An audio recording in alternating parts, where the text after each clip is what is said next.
북한군 병사가 판문점 공동경비구역을 향해 미친 듯이 달렸습니다. 그 뒤로 총격이 빗발쳤습니다. 그런데 그 총을 쏜 병사 중 한 명은 10년 만에 만난 그의 친형이었습니다. 과연 형은 동생을 알아봤을까요? 그리고 그 총구는 어디를 향했을까요? 지금부터 그 이야기를 들려드리겠습니다. 이 영상이 도움이 되셨다면 구독과 좋아요 부탁드립니다. 여러분의 관심이 더 많은 탈북민들의 진실된 이야기를 전할 수 있는 힘이 됩니다. 그 모든 것은 이렇게 시작되었습니다. 제 고향은 함경북도 회령입니다. 두만강이 바로 코앞에 보이는 곳이죠. 어린 시절 저는 형과 함께 그 강변을 걸으며 자랐습니다. 형 성철이와 저 민철이, 우리 형제는 2살 터울이었습니다. 부모님은 가난했지만 그래도 우리 남매를 무척 아꼈습니다. 여러분도 아시다시피 북한에서는 먹고 사는 게 정말 힘듭니다. 우리 부모님 세대만 해도 배급이라는 게 있었다고 하셨어요. 마치 일제시대 배급처럼 나라에서 쌀이랑 옥수수를 주던 시절이 있었대요.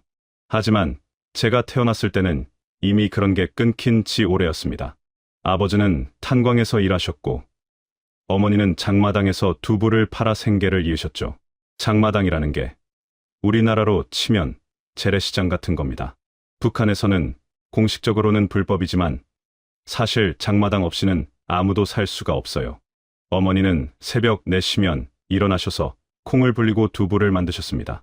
그걸 가지고 장마당에 나가시면 하루 종일 서서 장사를 하셨죠. 한 모에 북한 돈으로 1,000원씩 받았는데 그걸로 우리 식구 4명이 겨우 옥수수 한 자루를 살 수 있었습니다. 형과 저는 학교를 다녔습니다. 북한에서는 학교에 가면 공부보다 사상교육을 더 많이 받아요. 위대하신 수영님, 경애하는 장군님, 이런 말들을 아침부터 저녁까지 외워야 했습니다. 그때는 그게 당연한 줄 알았어요. 태어나서 그렇게만 배웠으니까요. 하지만 형은 조금 달랐습니다. 형은 저보다 머리가 좋았어요. 학교에서도 성적이 제일 좋았고 선생님들도 형을 좋아하셨죠. 그런데 형은 가끔 이상한 질문을 했습니다. 민철아, 두만강 건너 중국은 정말 우리보다 못 사는 게 맞을까? 학교에서는 중국이나 남한이 우리보다 훨씬 못 산다고 배웠거든요. 그런데 형은 장마당에서 중국 물건들을 보면서 의문을 가졌던 거예요. 중국에서 넘어온 과자, 옷까지, 심지어 쌀까지. 그게 우리나라 물건보다 훨씬 질이 좋았거든요. 형, 그런 소리 하지 마. 누가 들으면 어떡해. 저는 겁이 났습니다. 북한에서는 그런 말 한마디가 온 가족을 정치범, 수용소로 보낼 수 있거든요. 이웃집 김 아저씨네 가족이 어느 날 갑자기 사라진 걸 저는 똑똑히 봤습니다. 나중에 들으니 김 아저씨가 술 먹고 남조선 영화가 재미있더라는 말을 했다가 고발당했다더군요. 형은 제 걱정을 알았는지 웃으며 제 머리를 쓰다듬었습니다. 알았어, 알았어. 형이 조심할게. 우리 형제는 정말 친했습니다. 겨울이면 추워서 손발이 얼어 터지는데 형은 자기 장갑을 벗어서 저한테 주곤 했어요. 밥을 먹을 때도 자기 그릇에 있는 옥수수를 몰래 제 그릇에 넘겨주곤 했죠. 어머니가 보시면 형을 혼내셨지만 형은 웃으며 말했습니다. 어머니, 저는 배가 안 고파요. 민철이가 먹어야 해요. 그런 형이었습니다.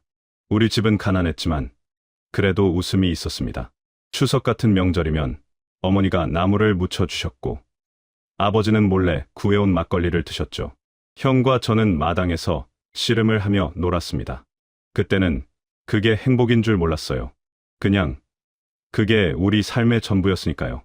하지만 시간이 지나면서 작은 균열이 생기기 시작했습니다. 제가 15살, 형이 17살 되던 해였습니다. 학교 친구 하나가 며칠 동안 나오지 않았어요.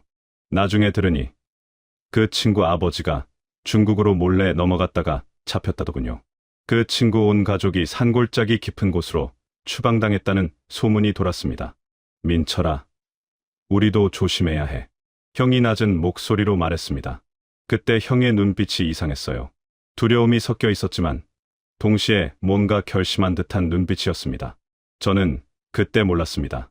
형이 이미 이 체제에 대해 깊은 의문을 품고 있다는 걸. 그리고 그 의문이 우리 형제의 운명을 완전히 바꿔놓을 거라는 걸. 그때는 정말 몰랐습니다. 우리가 곧 10년이라는 긴 시간 동안 헤어지게 될 줄은. 그리고 그 날이 왔습니다. 2008년 3월이었습니다. 형이 20살, 저는 18살이었죠.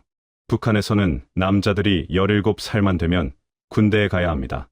우리나라는 2년인데 북한은 10년입니다. 10년이요. 청춘을 통째로 군대에 바치는 거죠. 형은 1년 먼저 군대에 갔습니다. 떠나는 날 아침, 어머니는 울고 또 우셨어요. 아버지는 말없이 형의 어깨를 두드리셨죠. 저는 형과 마지막 인사를 나눴습니다. 민철아, 형이 없어도 어머니, 아버지 잘 모시고 너도 건강해야 한다. 형, 어디로 배치받는데? 글쎄, 아직 모르겠어. 훈련소 가봐야 알지. 형은 웃으며 떠났지만 저는 왠지 불안했습니다. 그게 마지막이 될 줄은 꿈에도 몰랐지만요. 한 달 후, 형한테서 편지가 왔습니다. 북한 군대에서는 가끔 집에 편지를 보낼 수 있거든요. 어머니가 그 편지를 읽으시면서 얼굴이 하얗게 질리셨어요. 어머, 이게 무슨, 왜요, 어머니? 형한테 무슨 일 있어요? 성철이가 판문점으로 배치됐대. 판문점. 남과 북이 총부리를 겨누고 있는 바로 그곳이었습니다. 북한에서 판문점 경비병은 특별한 사람들만 갈 수 있어요. 키도 커야 하고, 성분도 좋아야 하고, 무엇보다 당에 충성심이 강해야 하죠. 형은 성적이 좋았고 체격도 좋았으니 선발된 거였습니다. 판문점이면 평양 쪽이잖아요. 여기서 얼마나 먼데. 회령에서 평양까지는 기차로도 이틀이 넘게 걸립니다. 게다가 판문점은 군사지역이라 함부로 면회도 갈 수 없는 곳이었죠. 1년 후, 제 차례가 왔습니다. 저도 군대에 가게 된 겁니다. 어머니는 또 우셨어요. 두 아들을 다 군대에 보내다니. 우리 부모님 세대도 이런 건 못 겪었을 거야. 6.25 때도 이렇지는 않았을 거라고. 어머니는 중얼거리셨습니다. 저는 국경경비대로 배치받았습니다. 바로 우리 고향 회령, 두만강 근처였죠. 어떻게 보면 집에서 가까운 곳이었지만 그게 제 인생을 바꿔놓을 줄은 몰랐습니다. 국경경비대의 임무는 단 하나였습니다. 탈북자를 막는 것.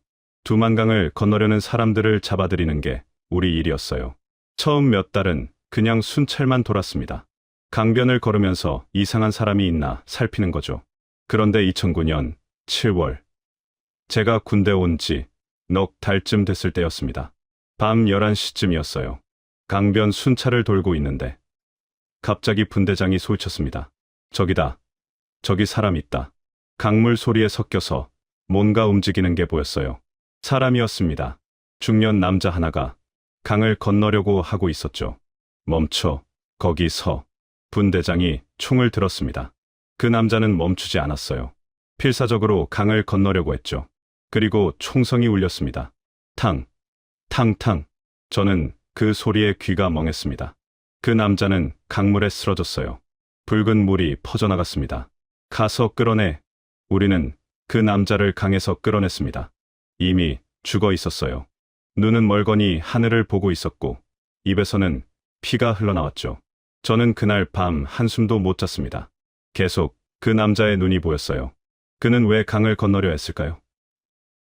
중국에 가면 뭐가 있길래 목숨을 걸고 그렇게 건너려 했던 걸까요? 며칠 후 소문을 들었습니다. 그 남자는 가족이 굶어 죽을까봐 중국에서 쌀을 구해오려던 아버지였다더군요. 집에는 어린 자식 셋이 기다리고 있었대요. 그때 처음으로 뭔가 잘못되었다고 느꼈습니다. 우리가 뭘 하고 있는 거지? 같은 부대 선임이 제 어깨를 두드렸습니다. 민철아, 너무 생각하지 마. 우리는 명령을 따르는 거야. 그게 군인의 의무지. 하지만 저는 받아들일 수가 없었어요. 그 남자도 누군가의 아버지였고 누군가의 남편이었을 텐데. 형은 지금 뭘 하고 있을까요? 판문점에서도 이런 일을 겪고 있을까요? 형한테 편지를 쓰고 싶었지만 쓸 수가 없었습니다. 군대에서는 편지 검열이 심했거든요. 이런 고민을 털어놓으면 바로 당에 보고가 되는 거죠. 그렇게 저는 혼자 그 무게를 견뎌야 했습니다. 시간이 흐르면서 그런 일은 더 많이 벌어졌습니다. 강을 건너다 잡힌 사람들, 총에 맞아 죽은 사람들, 그 중에는 여자도 있었고 어린아이를 업은 어머니도 있었어요. 2010년 겨울이었습니다. 영하 20도가 넘는 추운 날이었죠. 강이 꽁꽁 얼어서 걸어서도 건널 수 있을 정도였어요. 그날 밤, 한 여자가 얼음 위를 걸어서 중국으로 가려고 했습니다.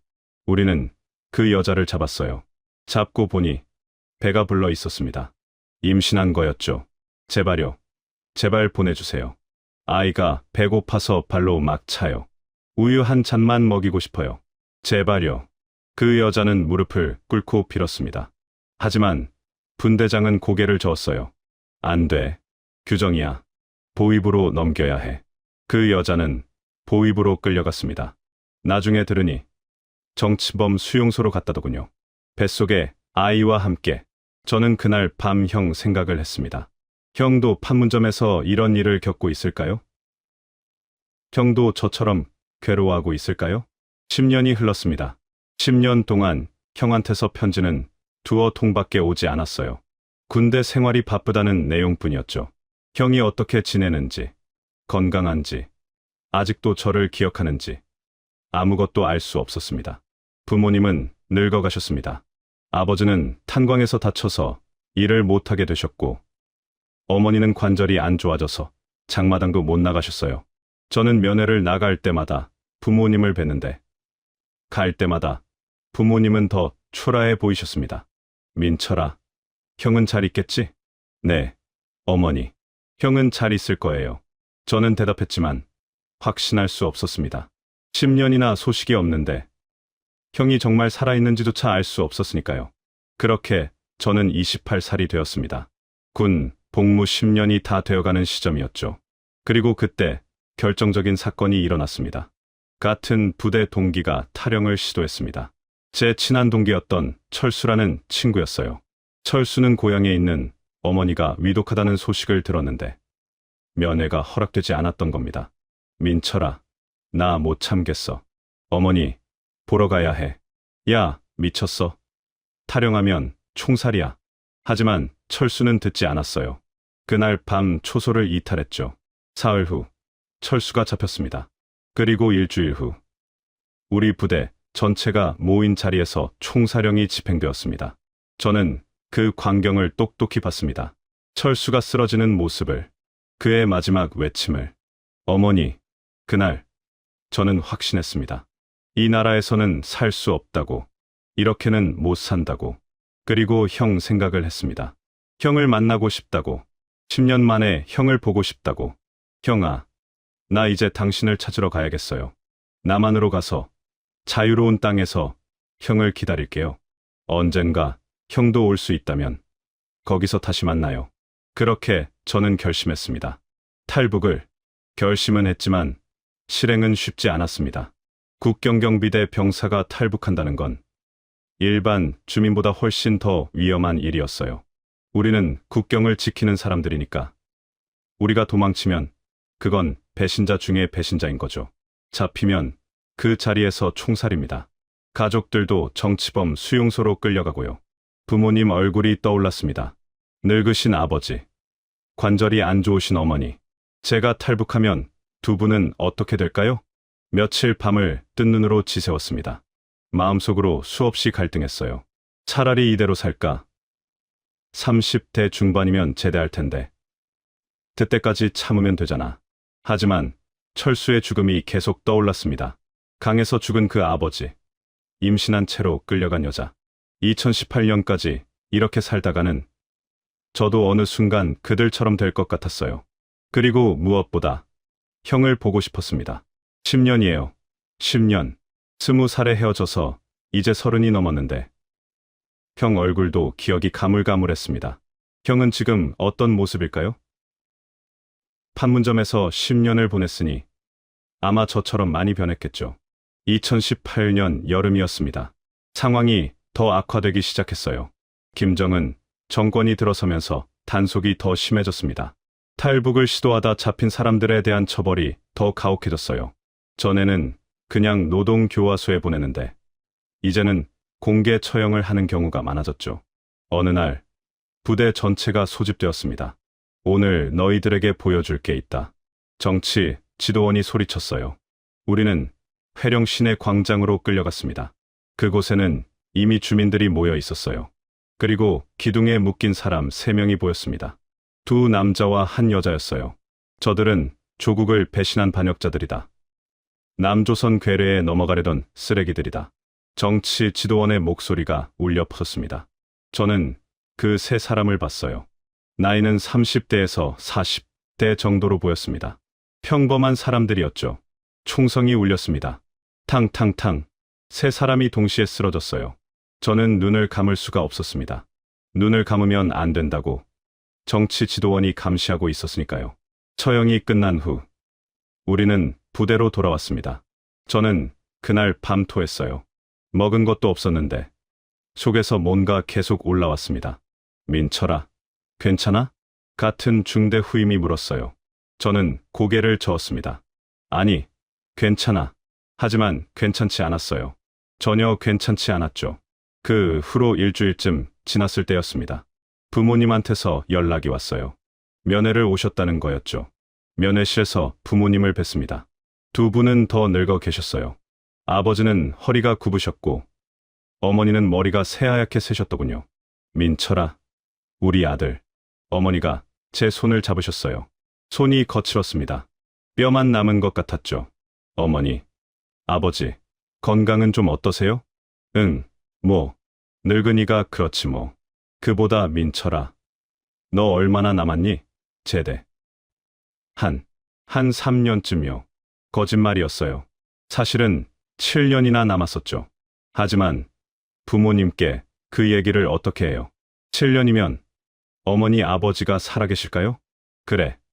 그럼 우리 민철이 제대하면 장가 보내야지. 형도 제대할 때 되었을 텐데. 성철이는 잘 있겠지? 네, 형은 잘 있을 거예요. 어머니가 품에서 뭔가를 꺼내셨어요. 옥수수떡이었습니다. 이거 어머니가 만들었어. 내가 좋아하던 거잖니.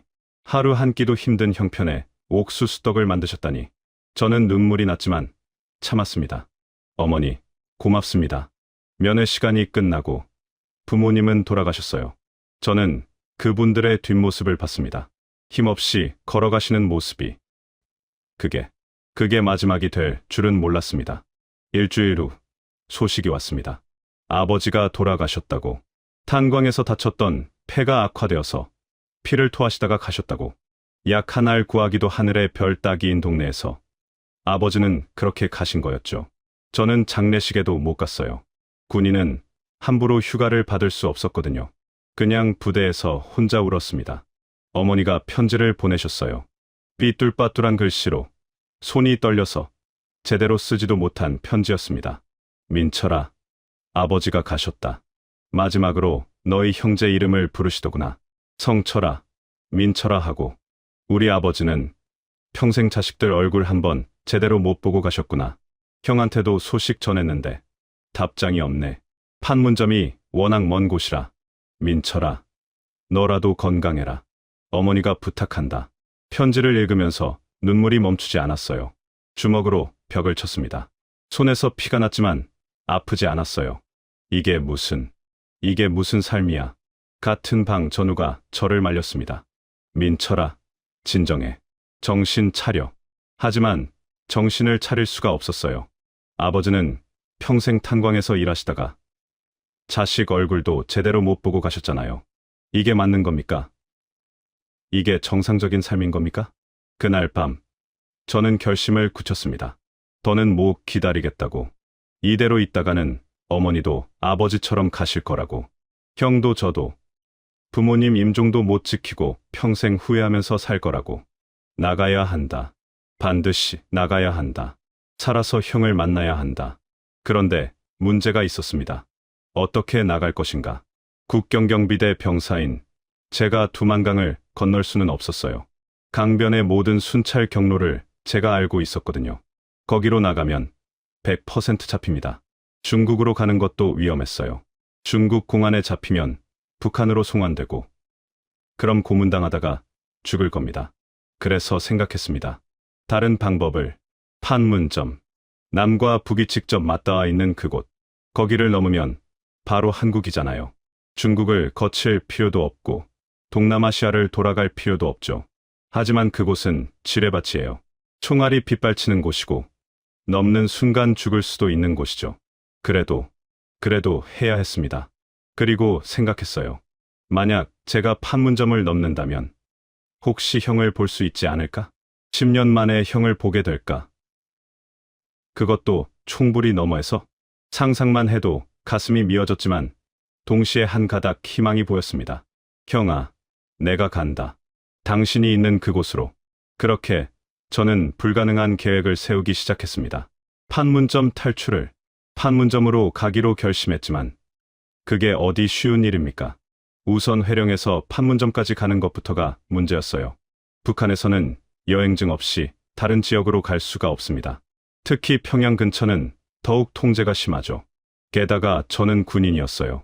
탈영병이 되는 순간 전국에 수배령이 내려질 겁니다. 하지만 방법은 있었습니다. 같은 부대에 박상철이라는 선임이 있었어요. 그는 제대를 3개월 앞둔 고참이었는데 평양 출신이었죠. 어느 날 저는 그에게 조심스럽게 물었습니다. 선임, 평양 가는 길이 어떻게 되죠? 제대하시면 바로 평양 가시잖아요. 왜? 너도 평양 가고 싶어? 아, 그냥 궁금해서요. 저는 평양을 한 번도 못 가봤거든요. 박 선임은 웃으며 말했습니다. 평양 가려면 여행증이 있어야지. 근데 군인은 휴가증이 있으면 돼. 회령에서 기차 타고 평양역까지 가면 되는데 이틀은 걸려. 저는 머릿속으로 계산했어요. 휴가증. 그걸 어떻게든 구해야 했습니다. 며칠 후 기회가 왔습니다. 중대장이 휴가 신청을 받는다고 했어요. 어머니가 편찮으시다는 이유로 신청했죠. 아버지가 돌아가신 지 한 달쯤 됐을 때였으니 어머니 문병이라는 명목은 그럴듯했습니다. 김민철, 사흘 휴가 허가한다. 어머니, 잘 모시고 와. 감사합니다. 하지만 저는 어머니한테 갈 생각이 없었어요. 가면 못 떠날 것 같았거든요.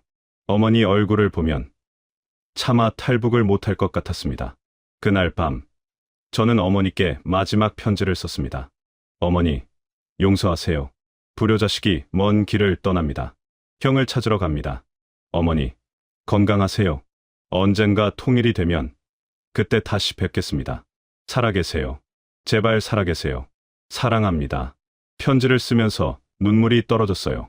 종이가 젖었지만 계속 썼습니다. 그 편지는 동네 아주머니한테 부탁해서 어머니께 전달되도록 했어요. 제가 떠나고 한 일주일쯤 후에 전해지도록 했죠. 2018년 11월 13일, 그날 아침 일찍 부대를 나섰습니다. 휴가증을 품에 넣고 가방에는 옷까지 몇 벌만 챙겼어요. 돈은 거의 없었습니다. 군대에서 받는 월급이라는 게 고작 북한 돈 몇백 원이니까요. 회령역에 도착했습니다. 평양행 기차는 하루에 한 번 있었어요. 역에는 사람들이 많았죠. 장사하러 가는 아주머니들, 친척 만나러 가는 사람들, 검문소를 지나야 했습니다. 여행증 보여주세요. 보안원이 손을 내밀었어요. 저는 휴가증을 보여줬죠. 군인이네요. 어디 가시나? 평양 친척집 갑니다. 좋아요. 가세요. 첫 관문을 통과했습니다. 심장이 터질 것 같았어요. 기차에 올랐습니다. 객차는 사람들로 가득 차 있었죠. 빈자리를 찾아서 앉았어요. 창밖을 보니 고향 회령이 보였습니다. 이게 마지막이구나. 기차가 출발했습니다. 덜컹덜컹 느리게 움직이는 기차였어요. 북한 기차는 전기가 자주 끊겨서 가다 서다를 반복합니다. 밤이 되었어요. 기차 안은 어두웠습니다. 사람들은 바닥에 신문지를 깔고 누워 잤죠. 저도 구석에 몸을 웅크리고 있었습니다. 옆에 앉은 할아버지가 물었어요. 젊은 군인, 양반, 어디 가시오? 평양 갑니다. 평양? 거 좋겠구만. 나도 평생 평양 한 번 못 가봤소. 할아버지는 한숨을 쉬었습니다. 저는 아무 말도 못했어요. 이 할아버지도 평생 평양 한 번 못 가보고 돌아가시겠죠. 다음 날 저녁, 기차가 평양에 도착했습니다. 평양역은 컸어요. 회령과는 비교가 안 될 정도로 컸죠. 사람들도 많았고 건물도 높았습니다. 하지만 저는 구경할 겨를이 없었어요. 빨리 판문점으로 가야 했으니까요. 문제는 판문점까지 어떻게 가느냐는 거였습니다. 평양에서 판문점까지는 차로 한두 시간 거리예요. 하지만 거기는 군사 지역이라서 함부로 갈 수가 없죠. 검문소가 여러 개 있고 신분 확인이 철저합니다. 저는 평양역 근처에서 하룻밤을 보냈어요. 역 대합실 구석에서 쪼그리고 앉아서요. 새벽녘 계획을 세웠습니다. 판문점 근처까지 가는 버스가 있다는 걸 알아냈어요. 개성 가는 버스였죠. 개성에서 판문점까지는 걸어서 갈 수 있는 거리였습니다. 버스를 탔습니다. 개성행 버스는 평양 시민들로 가득했어요. 대부분 장사하러 가는 사람들이었죠. 검문소를 몇 번 통과했습니다. 그때마다 식은땀이 났어요. 하지만 휴가증 덕분에 별탈 없이 지나갔죠. 개성에 도착했습니다. 개성은 판문점에서 10km쯤 떨어진 도시였어요. 거리에는 군인들이 많았습니다. 판문점 경비를 서는 군인들이 교대로 나오는 곳이거든요. 저는 거리를 걸으며 생각했습니다. 혹시 형도 이 거리를 걸어 다녔을까? 10년 전 형이 이곳에 배치됐을 때 이 거리를 걸었을까요? 저와 같은 하늘을 보며 저를 생각했을까요? 어느 식당 앞을 지나는데 군인 몇 명이 밥을 먹고 있었어요. 그중 한 명이 형과 비슷한 체격이었습니다. 순간 심장이 뛰었어요. 혹시 형? 하지만 가까이 가서 보니 다른 사람이었습니다. 실망감이 밀려왔죠. 형아, 당신은 어디 있어요? 개성에서 이틀을 보냈습니다. 판문점 지형을 파악하고 탈출 경로를 생각했어요. 판문점 공동경비구역은 남과 북이 함께 관리하는 곳이에요. 그곳에는 파란색 건물들이 있고 그 건물 사이로 군사분계선이 지나갑니다. 그 선만 넘으면 한국이죠. 하지만 문제가 있었어요. 그곳은 사방이 군인으로 가득한 곳이었습니다. 넘는 순간 총격이 쏟아질 겁니다. 죽을 수도 있어요. 아니, 죽을 확률이 더 높죠. 그래도 가야 했습니다. 셋째 날 밤, 저는 판문점으로 향했습니다. 검문소를 피해서 산길로 돌아갔어요. 캄캄한 밤이었습니다. 달도 없는 밤이었죠. 판문점이 보이기 시작했습니다. 불빛이 환했어요. 초소에서 나오는 불빛, 조명등, 그리고 건물의 불빛들. 저는 숨을 골랐습니다. 이제 가는 거야. 형아, 나 간다. 아버지 산소에도 못 갔습니다. 어머니께도 마지막 인사를 못 드렸어요. 하지만 이게 제가 살 수 있는 유일한 길이었습니다. 주머니에서 작은 돌멩이 하나를 꺼냈어요. 고향 회령에서 가져온 거였습니다. 어릴 때 형과 함께 놀던 강변에서 주운 돌이었죠. 형아, 이 돌처럼 나도 강을 건널게. 당신이 있는 그곳으로. 마지막으로 한숨을 깊게 쉬었습니다. 그리고 달렸습니다. 판문점 공동경비구역을 향해서, 죽음을 향해서, 아니, 자유를 향해서. 2018년 11월 13일 밤 11시, 저는 어둠 속에서 판문점 공동경비구역을 바라봤습니다. 심장이 미친 듯이 뛰었어요. 귀에서는 맥박 소리만 들렸죠. 자, 이제 뛰는 거야. 뛰면 끝이야. 손이 떨렸습니다. 다리도 떨렸어요. 하지만 멈출 수는 없었습니다. 마지막으로 한 번 더 숨을 들이쉬었어요. 그리고 뛰기 시작했습니다. 철조망 사이를 빠져나갔어요. 평소 국경경비대에서 순찰했던 경험이 도움이 됐습니다. 어디에 경비가 약한지, 어디로 빠져나가야 하는지 알고 있었거든요. 발소리를 최대한 죽이며 달렸습니다. 100m, 200m. 그때였습니다. 거기 누구냐? 북한군 초소에서 소리가 들렸어요. 들켰습니다. 거기 서. 저는 더 빨리 달렸습니다. 공동경비구역이 보이기 시작했어요. 파란색 건물들. 그리고 그 너머로 보이는 한국 쪽 건물들. 탕. 총성이 울렸습니다. 귓가를 스치는 총알 소리. 저는 몸을 낮추며 계속 달렸어요. 군인 생활 10년 동안 단련된 체력이 그때 빛을 발했습니다. 탈영병이다. 쏴. 뒤에서 여러 명이 달려오는 소리가 들렸어요. 총성이 연속으로 울렸죠. 탕탕탕. 제 옆으로 흙이 튀었습니다. 총알이 땅에 박히는 소리가 들렸어요. 죽을 수도 있었지만 저는 멈추지 않았습니다. 공동경비구역까지 50m. 저는 전속력으로 달렸어요. 이제 건물들이 또렷하게 보였습니다. 군 4분 개선을 표시하는 낮은 콘크리트도 보였죠. 저기만 넘으면 돼. 저 선만 넘으면 30m. 뒤에서 총성이 더 커졌습니다. 이번에는 여러 곳에서 쏘고 있었어요.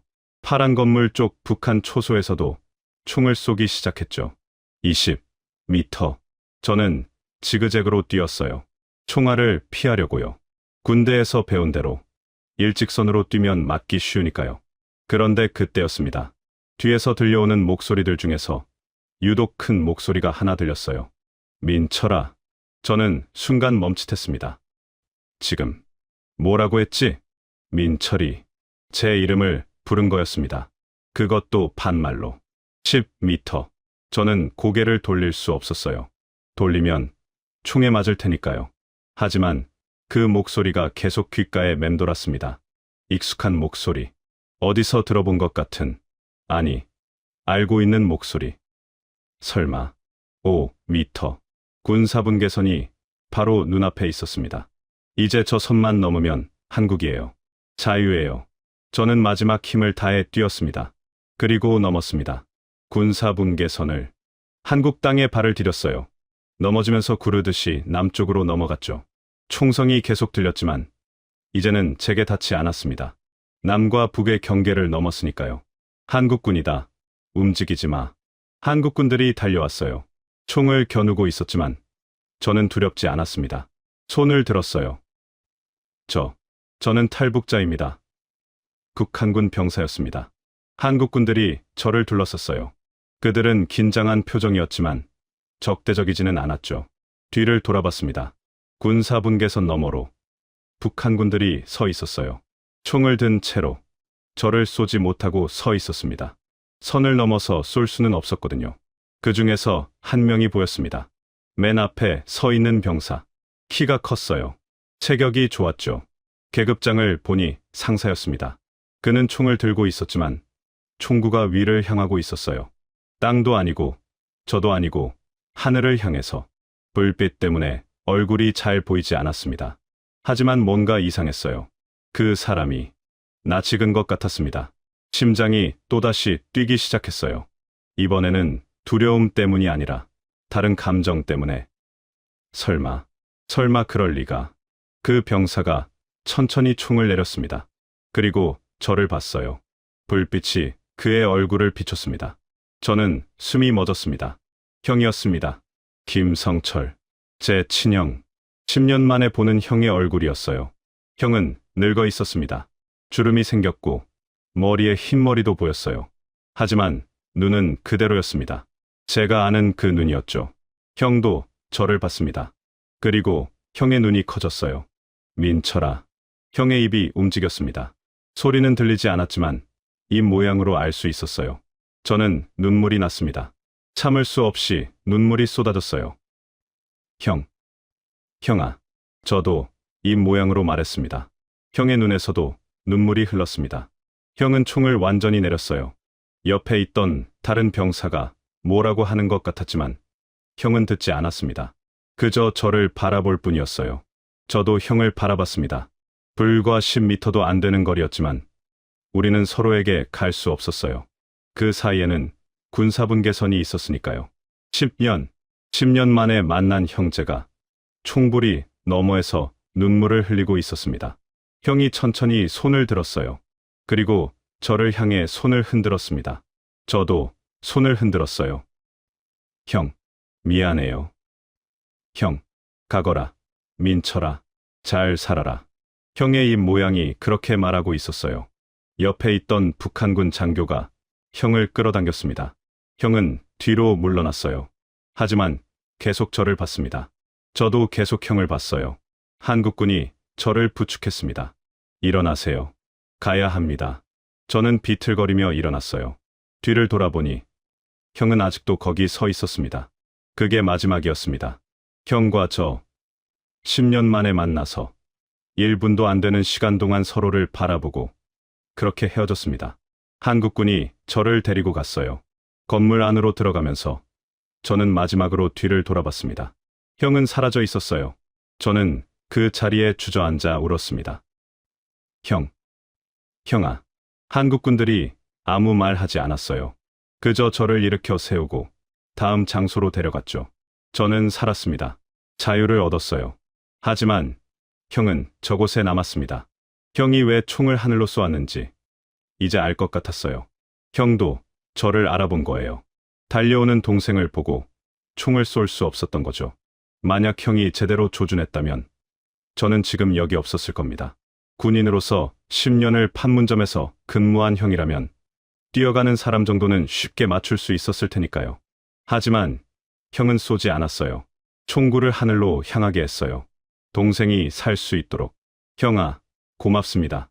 그리고 미안합니다. 저는 살았지만 형은 어떻게 되었을까요? 혹시 처벌받지 않았을까요? 동생을 놓친 죄로 고문당하지 않았을까요? 그날 밤, 저는 한국 땅에서 처음으로 잠을 잤습니다. 하지만 꿈속에서는 계속 형이 보였어요. 눈물 흘리던 형의 얼굴이, 손을 흔들던 형의 모습이, 그리고 형이 했던 마지막 말. 잘 살아라, 민철아. 네, 형아, 잘 살게요. 당신 목까지. 판문점을 넘은 그날 밤, 저는 한국군 막사로 옮겨졌습니다. 군의관이 제 몸을 검사했어요. 다행히 총에 맞지는 않았습니다. 긁힌 상처 몇 개와 멍든 곳이 있을 뿐이었죠. 기적이네요. 저렇게 총알이 빗발치는데. 군의관이 중얼거렸어요. 저는 대답하지 못했습니다. 기적이 아니라는 걸 알았거든요. 형이 일부러 빗나가게 쏜 거였어요. 그날 밤은 한숨도 못 잤습니다. 눈을 감으면 형 얼굴이 보였어요. 눈물 흘리던 모습, 손 흔들던 모습, 그리고 총구를 하늘로 향하게 하던 모습. 형아, 당신은 괜찮은 거야? 처벌받지는 않았어? 걱정이 밀려왔습니다. 북한에서는 탈북자를 놓친 병사를 용서하지 않아요. 특히 판문점 같은 중요한 곳에서는 더욱 가혹하죠. 형이 혹시 총살당하지는 않았을까요? 정치범 수용소로 끌려가지는 않았을까요? 다음 날 아침, 국정원 직원들이 왔습니다. 김민철 씨, 몇 가지 여쭤볼 게 있습니다. 조사가 시작되었어요. 북한에서의 생활, 탈북 동기, 탈북 경로 등등 모든 걸 다 물어봤죠. 저는 솔직하게 대답했습니다. 숨길 이유가 없었으니까요. 그런데 말입니다. 어젯밤 총격전에서 이상한 점이 있었어요. 국정원 직원이 말했습니다. 북한군이 40발 가까이 총을 쏘았는데 김민철 씨 근처에 떨어진 총알이 거의 없었습니다. 특히 맨 앞에 있던 병사가 쏜 총알은 전부 하늘로 올라갔더군요. 제 심장이 뛰었어요. 혹시 그 병사가 누군지 아십니까? 글쎄요. 멀어서 얼굴은 잘 안 보였는데 계급은 상사였던 것 같습니다. 왜요? 아는 사람입니까? 저는 입술을 깨물었어요. 아닙니다. 그냥 궁금해서요. 거짓말이었습니다. 하지만 형 얘기를 할 수가 없었어요. 만약 형이 동생을 일부러 놓쳤다는 게 알려지면 형은 반역죄로 처형될 겁니다. 그렇습니까? 북한군도 사람인데 탈북자한테 총 쏘기가 꺼려졌을 수도 있겠죠. 국정원 직원은 그렇게 말하고 넘어갔습니다. 조사는 사흘 동안 계속되었어요. 그 사흘 동안 저는 형 걱정만 했습니다. 밤마다 악몽을 꿨어요. 형이 총살당하는 꿈, 형이 수용소에서 고문당하는 꿈. 깨어나면 온몸이 땀으로 젖어 있었죠. 형아, 제발 무사해. 제발. 일주일 후, 저는 하나원으로 옮겨졌습니다. 하나원이라는 곳은 탈북자들이 한국 사회에 적응하도록 도와주는 곳이에요. 거기서 석 달 동안 교육을 받아야 합니다. 하나원에는 저 말고도 탈북자들이 많았어요. 나이도 다양했고 탈북 경로도 다 달랐죠. 대부분은 중국을 거쳐서 동남아시아를 돌아온 사람들이었습니다. 형은 판문점으로 넘어왔다고? 한 탈북자가 놀라며 물었어요. 네, 대박이네. 판문점으로 넘은 사람은 몇 년에 한 명 있을까 말까 한데 저는 자랑스럽지 않았어요. 오히려 마음이 무거웠죠. 제가 살기 위해 형을 위험에 빠뜨렸으니까요. 하나원에서는 여러 가지를 배웠습니다. 한국 사회에 대해서, 민주주의에 대해서, 자유시장 경제에 대해서. 처음에는 이해하기 어려웠어요. 북한에서는 반대로 배웠거든요. 자본주의는 나쁜 거고 민주주의는 거짓이라고. 하지만 시간이 지나면서 조금씩 이해하기 시작했습니다. 여기서는 대통령도 국민이 뽑는 거예요? 네. 투표로 뽑습니다. 그럼 마음에 안 들면 안 뽑으면 되는 거네요? 그렇죠. 신기했어요. 북한에서는 상상도 못할 일이었거든요. 하지만 제 마음 한구석은 계속 북한에 가 있었습니다. 형 때문에. 어느 날 하나원 상담사가 저를 불렀어요. 민철 씨, 요즘 많이 힘들어 보이시는데 무슨 일 있으세요?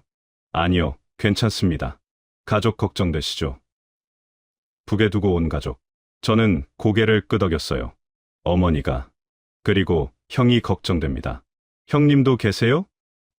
네. 근데 형은 북한군이에요. 판문점에서 근무하고 있었습니다. 상담사의 표정이 변했어요. 혹시 그날 밤에? 네. 저를 쏘던 사람 중에 형이 있었어요. 맨 앞에서. 상담사는 한숨을 쉬었습니다. 그거 참. 어떻게 그런 일이. 형은 저를 알아봤어요. 그래서 총을 하늘로 쏘았습니다. 만약 형이 제대로 쐈다면 저는 지금 여기 없어요. 형님이 민철 씨를 살린 거네요. 네. 그래서 걱정이에요. 형이 처벌받지 않았을까요? 혹시 총살당하지는 않았을까요? 상담사는 잠시 말이 없었어요. 그러더니 조심스럽게 말했습니다. 솔직히 확인할 방법이 없습니다. 북한 내부 정보는 알기 어려워요. 특히 군인은 더더욱. 저는 주먹을 쥐었습니다. 그럼 어떻게 해요? 형이 죽었는지 살았는지도 모르고 살아야 해요? 민철 씨, 지금은 어쩔 수 없습니다. 하지만 언젠가 통일이 되면 그때 다시 만날 수 있을 거예요. 통일. 먼 얘기처럼 들렸어요. 제가 살아있을 때 통일이 될까요? 하나원 생활은 계속되었습니다. 낮에는 교육을 받고 밤에는 형 생각을 했어요. 다른 탈북자들은 점점 밝아졌습니다. 한국 생활에 적응하고 앞으로의 계획을 세우고 웃기도 하고. 하지만 저는 웃을 수가 없었어요. 어느 날 밤 같은 방을 쓰는 탈북자가 물었습니다. 민철이 형, 왜 맨날 우울해? 여기 온 게 좋지 않아? 좋죠. 자유를 얻었으니까요. 그럼 왜 안 웃어? 형 때문에요. 북에 둔 형. 아, 그렇구나. 나도 가족 생각하면 마음 아파. 근데 형, 우리가 여기서 우울해봤자 달라지는 거 없어. 북에 있는 가족들을 위해서라도 우리가 여기서 잘 살아야 해. 그게 진짜 효도 아닐까? 그 말이 가슴에 와닿았어요. 맞아요. 형이 목숨 걸고 저를 살렸는데 제가 여기서 이렇게 우울하게 있으면 안 되죠. 형의 희생을 헛되게 하지 말아야 해요. 석 달 후 하나원 교육이 끝났습니다. 수료식이 있었어요. 수료증을 받으면서 저는 결심했습니다. 형아, 나 잘 살게. 당신이 살려준 이 목숨 헛되게 하지 않을게. 그리고 꼭 다시 만날 거야. 통일이 되든 다른 방법이 생기든 꼭 다시 만나자.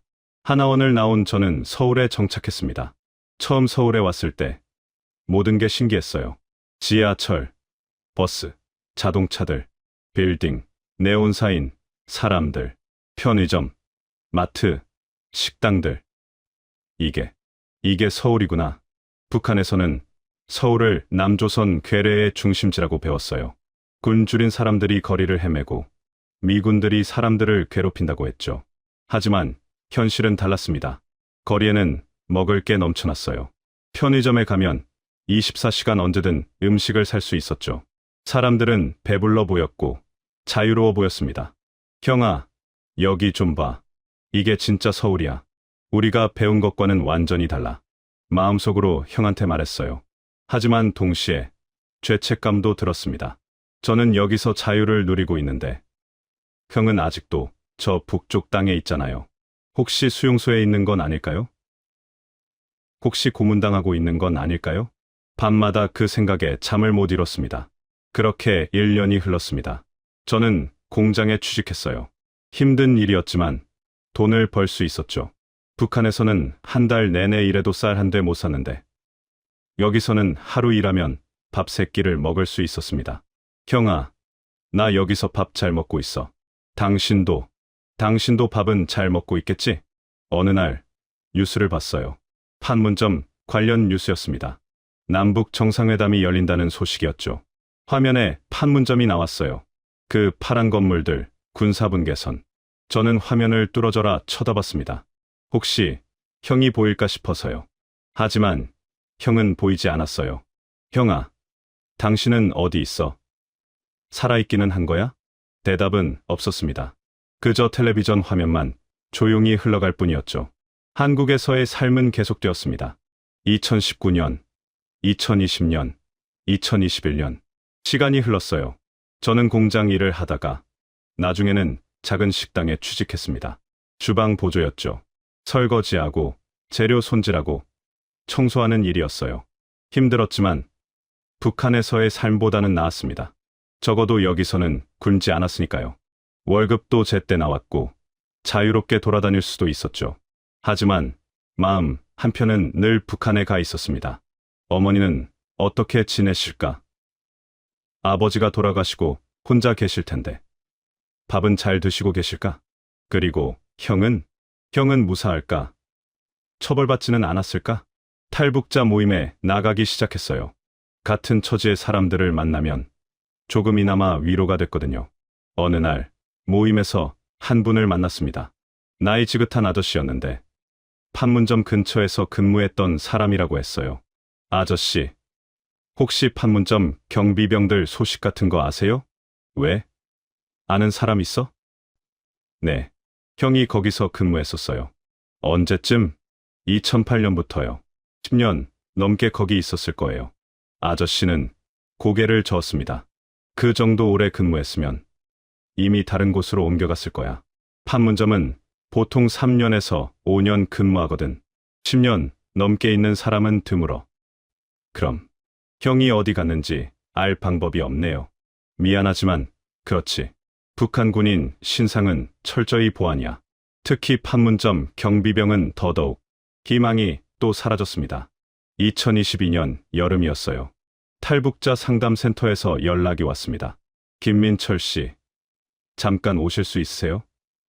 드릴 말씀이 있어서요. 무슨 일인지 몰라서 긴장하며 갔죠. 상담사가 저를 앉았어요. 표정이 심각했습니다. 민철 씨, 북한 소식 좀 전해드릴 게 있습니다. 심장이 쿵 하고 내려앉았어요. 혹시 형 소식인가요? 아니요. 어머님 소식입니다. 어머니요? 네. 탈북자 네트워크를 통해 확인했는데 어머님이 작년 겨울에 돌아가셨다고 합니다. 머리가 하얘졌어요. 뭐라고요? 작년 12월에 연세도 많으시고 추위와 굶주림을 견디지 못하셨대요. 아니에요. 그럴 리가. 손이 떨렸습니다. 눈앞이 캄캄해졌어요. 어머니를 마지막으로 뵌 게 언제였죠? 2018년 11월. 그때 면회 오셨을 때, 옥수수떡을 주셨을 때, 민철아, 내가 좋아하던 거잖니. 그게 마지막이었어요. 저는 그 자리에서 울었습니다. 어른 앞에서, 상담사 앞에서, 격식도 없이 그냥 울었어요. 어머니, 죄송해요. 불효자식이 면목이 없습니다. 상담사가 제 어깨를 두드렸지만 위로가 되지 않았어요. 어머니는 평생 고생만 하시다가 가셨어요. 남편도 먼저 보내시고, 아들 둘은 군대 보내시고, 막내 아들은 탈북해서 소식도 끊기고, 얼마나 외로우셨을까요? 얼마나 힘드셨을까요? 혹시 형은 어떻게 됐는지 아세요? 그건 확인이 안 됐습니다. 어머님 장례식에도 못 왔다고 하더군요. 장례식에도 못 왔다고요? 네. 아마 군대에서 휴가를 못 받았거나 아니면 상담사는 말을 흐렸어요. 저는 알았습니다. 아니면 이미 형도 어딘가에 끌려갔거나 하는 뜻이었죠. 집으로 돌아오는 길이 무겁였습니다. 어머니도 가시고 형의 생사도 모르고 나는 대체 뭘 위해서 여기 있는 거지? 자유를 얻었다고 했지만 행복하지 않았어요. 가족들은 다 북에 있는데 저 혼자 여기서 밥 먹고 돈 벌고 사는 게 무슨 의미가 있을까요? 며칠 동안 일도 안 나갔어요. 방에 틀어박혀서 울기만 했죠. 그러던 어느 날 문자가 왔습니다. 탈북자 모임 회장님이었어요. 민철 씨, 힘들 때일수록 사람들을 만나야 해요. 이번 주 토요일 모임에 꼭 나오세요. 저는 가기 싫었지만 그래도 갔습니다. 모임 장소는 작은 교회였어요. 탈북자들이 10여 명쯤 모여 있었죠. 목사님이 말씀하셨습니다. 우리는 북에 가족을 두고 왔습니다. 부모님, 형제, 자식들, 그분들 생각하면 마음이 아픕니다. 하지만 우리가 여기서 포기하면 안 됩니다. 우리가 잘 살아야 언젠가 통일이 됐을 때 그분들을 다시 만날 수 있습니다. 그 말을 듣는데 눈물이 났어요. 맞아요. 포기하면 안 되죠. 형이 목숨 걸고 저를 살렸는데 제가 여기서 포기하면 형에게 죄를 짓는 거예요. 모임이 끝나고 한 탈북자 누나가 저한테 다가왔어요. 민철 씨, 저도 어머니 북에 두고 왔어요. 돌아가셨다는 소식 들었을 때 정말 죽고 싶었어요. 하지만 살아야 했어요. 어머니가 원하시는 게 제가 잘 사는 거니까요. 누나, 어떻게 견뎠어요? 하루하루 버텼어요. 그리고 희망을 잃지 않으려고 노력했죠. 언젠가 통일이 되면 어머니 산소에라도 가볼 수 있잖아요.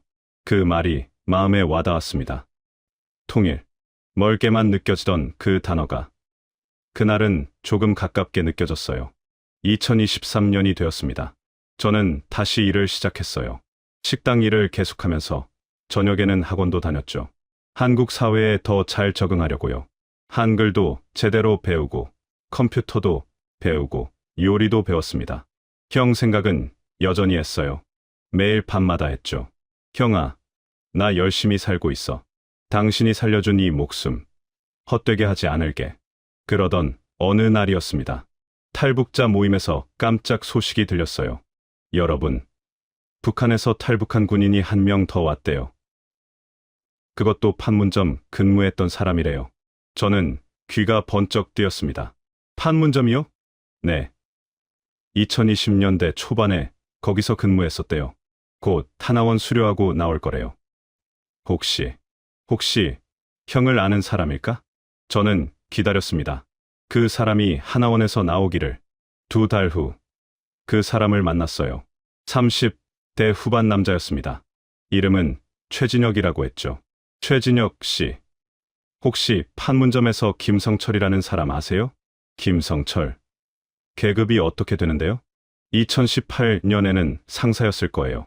최진혁 씨가 눈을 크게 떴어요. 아, 김성철 선임. 알죠? 심장이 멎는 줄 알았습니다. 정말요? 형을 아세요? 네. 저랑 같은 중대였어요. 근데 왜요? 아는 분이세요? 제 친형입니다. 네? 진짜요? 최진혁 씨가 놀라며 물었어요. 네. 형은 지금 어떻게 됐어요? 살아있어요? 최진혁 씨의 표정이 어두워졌습니다. 그게 형님이. 저는 숨을 참았어요. 2018년에 탈북자 한 명을 놓쳤잖아요. 그 사건으로 조사를 받았대요. 조사를? 네. 왜 제대로 막지 못했냐고. 왜 총을 빗나가게 쐈냐고. 한 달 넘게 조사받았다고 들었어요. 저는 주먹을 쥐었습니다. 형이 저 때문에 고문당했구나. 그 후에는요? 그 후에 다행히 총살은 면했대요. 대신 강등됐어요. 상사에서 하사로. 그리고 다른 부대로 보내졌죠. 어디로요? 잘은 모르겠어요. 내륙 쪽이라고만 들었어요. 아마 2번 다시 판문점에는 못 올 거예요. 형이 살아있다는 소식에 안도했지만 동시에 죄책감이 밀려왔습니다. 형은 저 때문에 강등당하고 쫓겨난 거였어요. 그런데 형님이 그러시더래요. 네, 내 동생이 살았으면 좋겠다. 자유롭게 잘 살았으면 좋겠다고. 후회하지 않는데요. 눈물이 왈칵 쏟아졌습니다. 형아, 형은 저를 원망하지 않았어요. 오히려 제가 잘 살기를 바랐어요. 형님, 좋은 분이었어요. 부하들한테도 잘해주시고 동료들도 다 좋아했어요. 그런 분이. 최진혁 씨도 눈시울이 붉어졌습니다. 저는 그날 집에 돌아와서 형한테 편지를 썼어요. 비록 보낼 수 없는 편지였지만 형아, 살아있다니 다행이에요. 그동안 얼마나 걱정했는지 몰라요. 형아, 미안해요. 형 때문에 고생했죠. 강등도 당하고 다른 부대로 쫓겨나고 다 저 때문이에요. 하지만 형아, 나 잘 살고 있어요. 형이 원하는 대로 자유롭게 살고 있어요. 언젠가 꼭 다시 만나요. 그때까지 건강하세요. 사랑합니다. 형아. 편지를 다 쓰고 나니 마음이 조금 가벼워졌어요. 형이 살아있다는 것. 그것만으로도 저는 살아갈 힘이 생겼습니다. 2025년이 되었습니다. 한국에 온 지 벌써 7년이 지났어요. 세월이 정말 빠르게 흘렀습니다. 저는 이제 식당 주방장이 되었어요.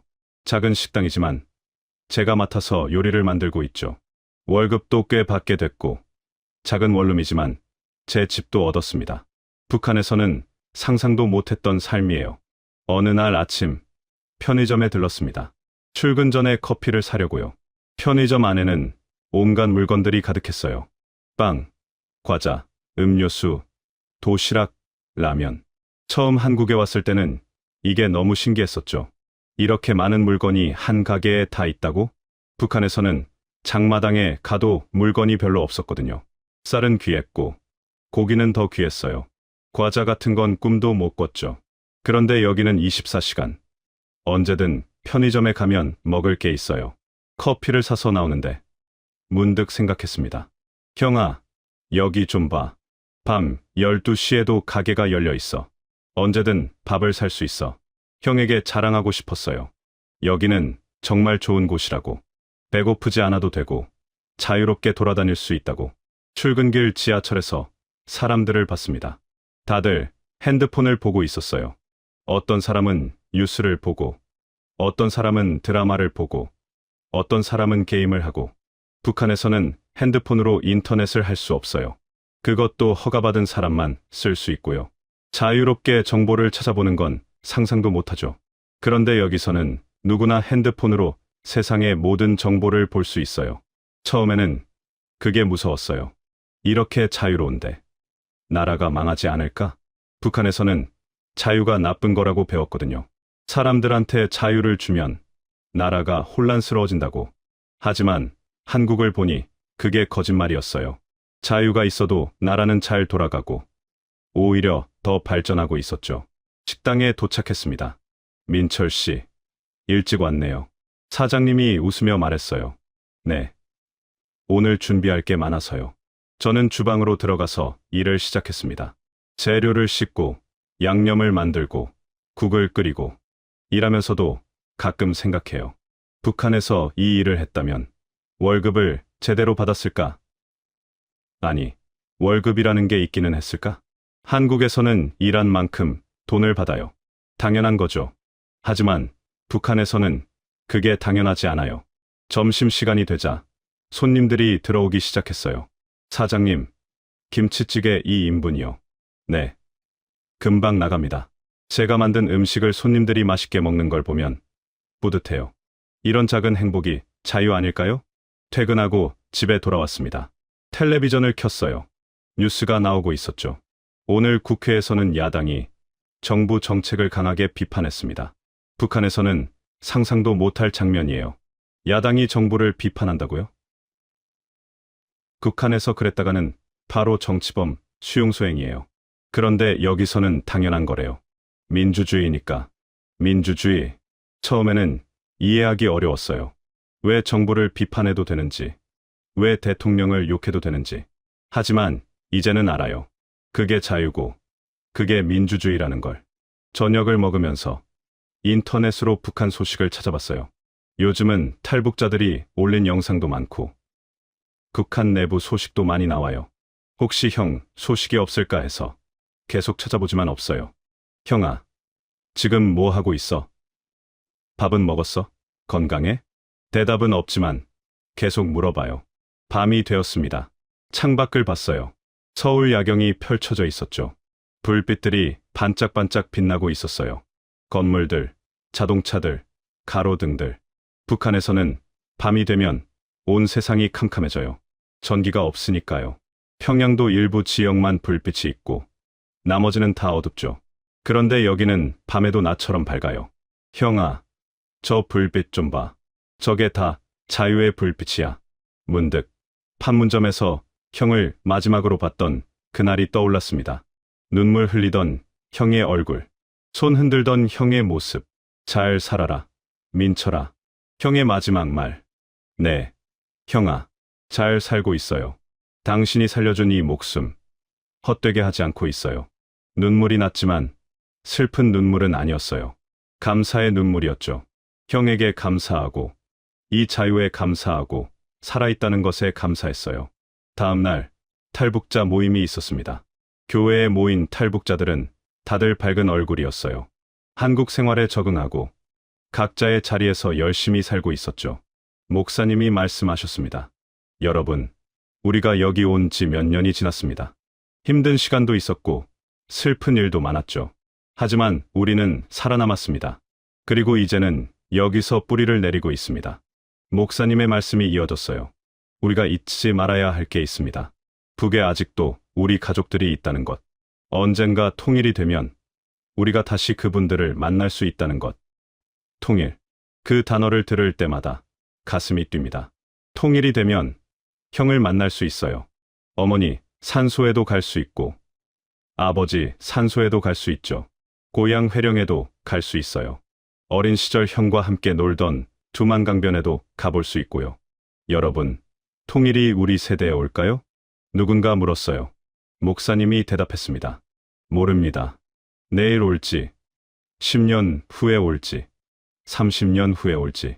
하지만 우리가 희망을 잃지 않으면 언젠가는 옵니다. 꼭 옵니다. 저도 그렇게 믿어요. 언젠가는 통일이 될 거라고. 그때 형을 만나면 제일 먼저 뭐라고 할까요? 형아, 미안해. 아니면 형아, 고마워. 아니면 그냥 형아, 보고 싶었어. 생각만 해도 눈물이 나요. 모임이 끝나고 교회 마당에서 탈북자들끼리 이야기를 나눴어요. 민철 씨, 요즘 어때요? 잘 지내고 있어요. 식당, 일도 재미있고요. 다행이네요. 처음 왔을 때는 많이 힘들어 보였는데. 네. 처음에는 많이 힘들었어요. 가족 생각에. 지금도 생각나죠? 매일 생각나요. 특히 형님, 북에 계시죠? 네. 사라는 있대요. 소식을 들었어요. 그럼 다행이네요. 사라만 계시면 언젠가 만날 수 있잖아요. 그 말에 힘이 났어요. 맞아요. 형이 살아있으면 희망이 있어요. 집으로 돌아오는 길에 편의점에 들렀습니다. 우유 한 팩을 샀어요. 북한에서는 우유가 정말 귀했거든요.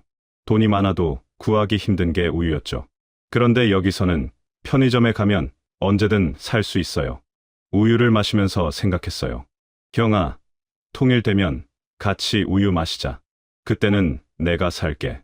집에 도착해서 책상 서랍을 열었습니다. 그 안에는 작은 돌멩이가 하나 있었어요. 판문점을 넘을 때 가지고 있던 고향 회령의 돌. 어린 시절 형과 함께 놀던 두만강변에서 주운 돌이죠. 그 돌을 손에 쥐고 창밖을 봤어요. 북쪽 하늘을 봤습니다. 형아, 나 여기서 잘 살고 있어. 자유롭게, 행복하게. 당신이 바라던 대로. 언젠가 우리 다시 만나. 그때까지 건강해. 꼭 살아있어. 사랑해. 형아. 바람이 불었어요. 마치 형이 대답하는 것 같았죠. 나도 사랑한다. 민철아. 저는 웃었습니다. 7년 전 판문점 총격전 속에서 만난 형제. 10년 만에 만나서 1분도 안 되는 시간 동안 눈물 흘리고 헤어진 형제.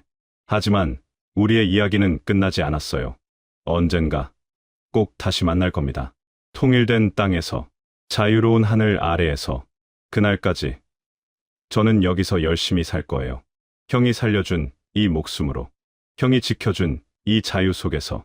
여러분, 저의 이야기를 들어주셔서 감사합니다. 탈북은 쉬운 일이 아니었어요. 많은 사람들이 목숨을 잃었고 가족과 헤어졌죠. 하지만 자유는 그만큼 소중한 겁니다. 우리가 당연하게 생각하는 것들.